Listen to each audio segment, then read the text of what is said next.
Boston cream cake, whatever, the poke cake. So I'm getting ready to make it.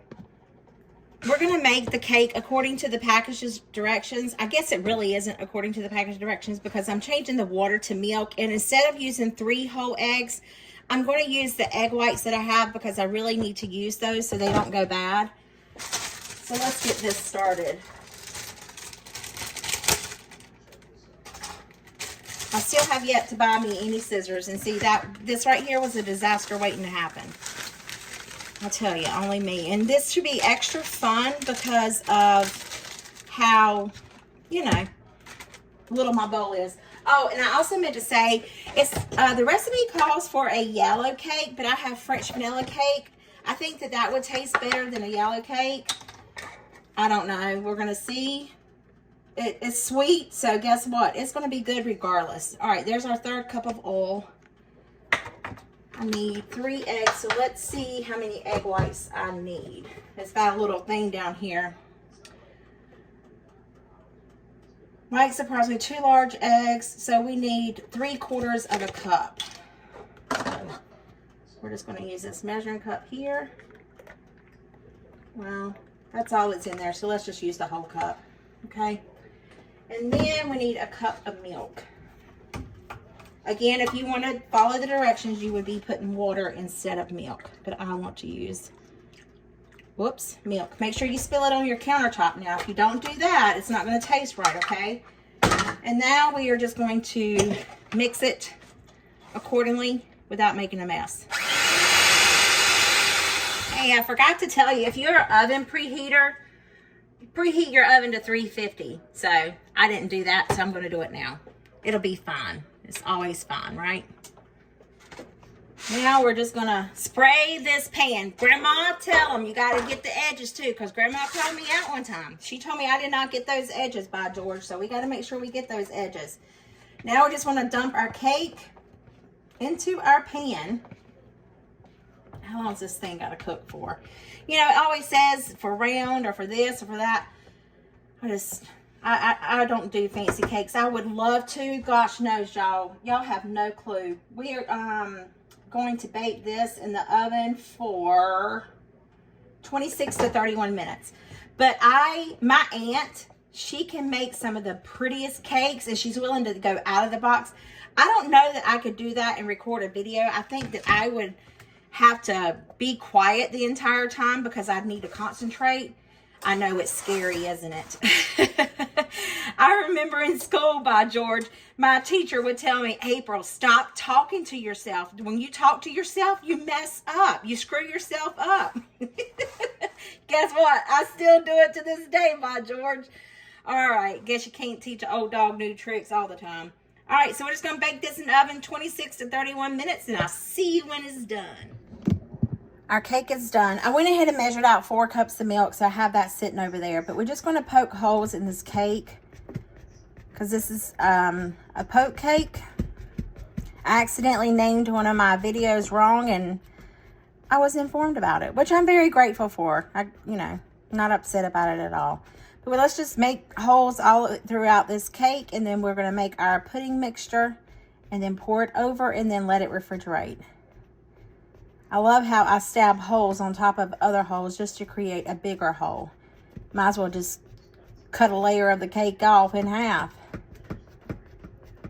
Leave it to beaver.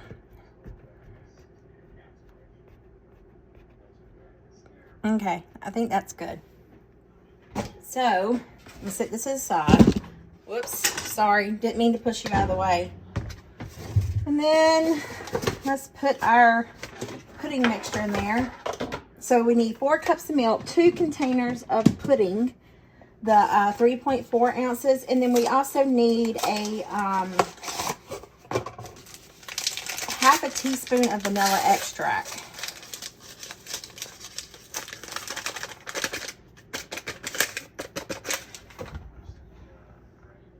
Where's my vanilla? I don't know what I do with my vanilla. Well, George.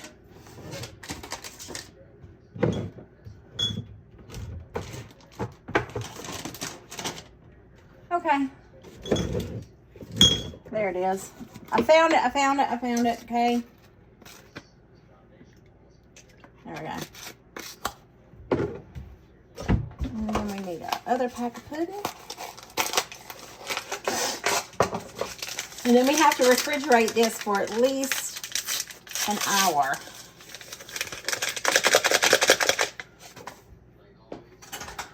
Probably don't even really need these beaters, but I'm going to do it anyway. See you in a minute. All right, so this is where I am going to differ from the recipe a little bit. It said to pour the Jello mixture, being it's this runny, over the cake. What I'm going to do is let it sit here. And I'm not going to put it in the refrigerator or anything, but I just want it to sit here and get a little bit thicker. Not completely congealed, but a little bit thicker before I pour it over the cake, because I really want that pudding to like settle throughout the cake, not just at the bottom of the cake. All right, so this is what I'm talking about. See how it's a little runny, but it's a little thick? This is the perfect consistency of what I want.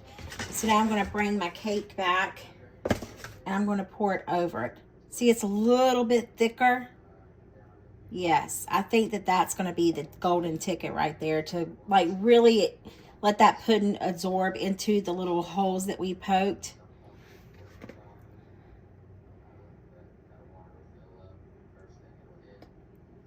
Because otherwise it, you know, I don't know that it would have ran in the cake that good. So help it along here a little bit.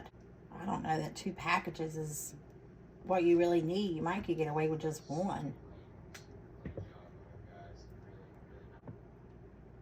I don't think I'm gonna put the rest of it.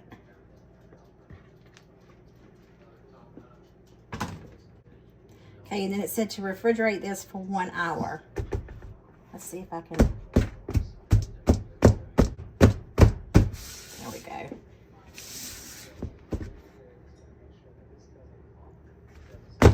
Right, in the refrigerator for 1 hour.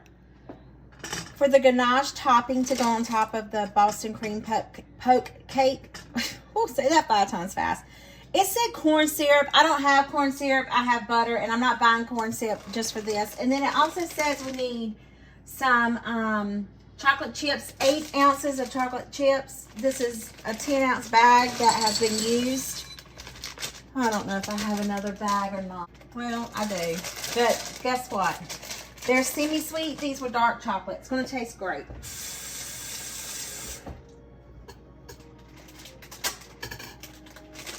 And these are mini, so they'll melt even faster. We just need this to pour over the cake. So I'm going to put this in the microwave. I'm going to do it for 30-second intervals until it's, I wonder if I could just, I'm going to just put it in the microwave for 30 seconds. To a sauce pot, we need to get it on, and we need to get 1 cup of heavy whipping cream in here. I think that's all I have is 1 cup.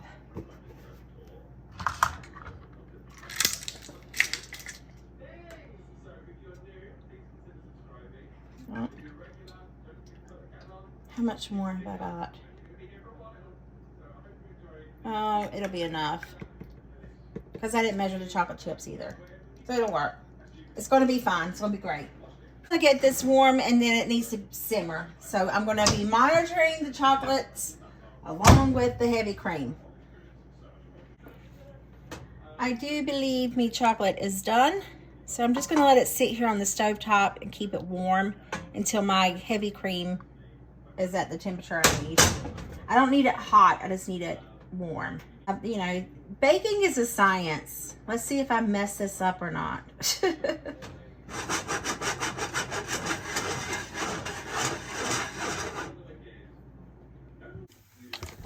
Well, y'all, I don't know if my idea was a good idea or not. I guess we're going to find out and see. But the pudding is still like on top. I wanted it, remember, I wanted it to like soak in. I even, oh well, it is what it is. All right, so this ganache has been cooling for 10 minutes. And we're just going to pour it over the pudding.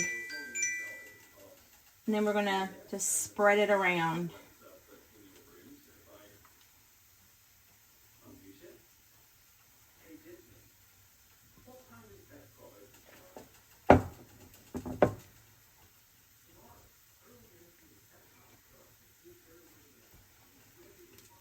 I don't know.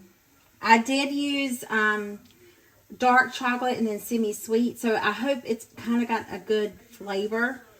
You know, you don't want things too sweet, but you don't want them. You want it where you come back for that more. You know, that I want some more. That's what I like. Yeah, this is plenty. We did it, guys. I am so tickled. I don't know how thick this is supposed to be, but I'm putting it all on there.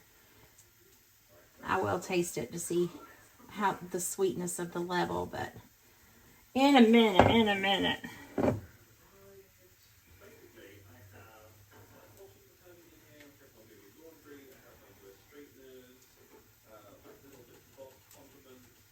All right. Now we got to put it back in the refrigerator, and it says to let it sit for at least 4 to 5 hours, preferably overnight. So it's 3 o'clock here, so yeah, it'll be a good snack. All right, let me taste this. That chocolate's good. It's not too sweet. It's not too like rich in chocolate. It's really, really good. All right, in the refrigerator. Well, y'all, I just got out of the shower. I am beat. When I say beat, I mean I am beat. Those recipes kicked my tail. But, you know, Big Tina can't go away without trying the dessert. So I got me some of this Boston cream poke cake. Not much of it went down in the center, but let's see what it tastes like.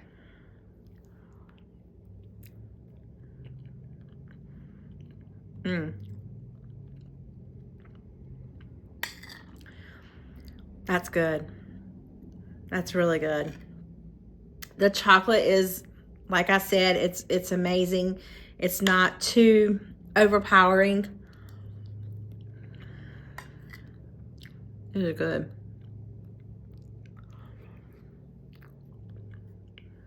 I guess I gotta sit here and eat this with y'all. Anyway, I hope this video put some yummy and tummy and smile in your heart. It sure did mine after a long day.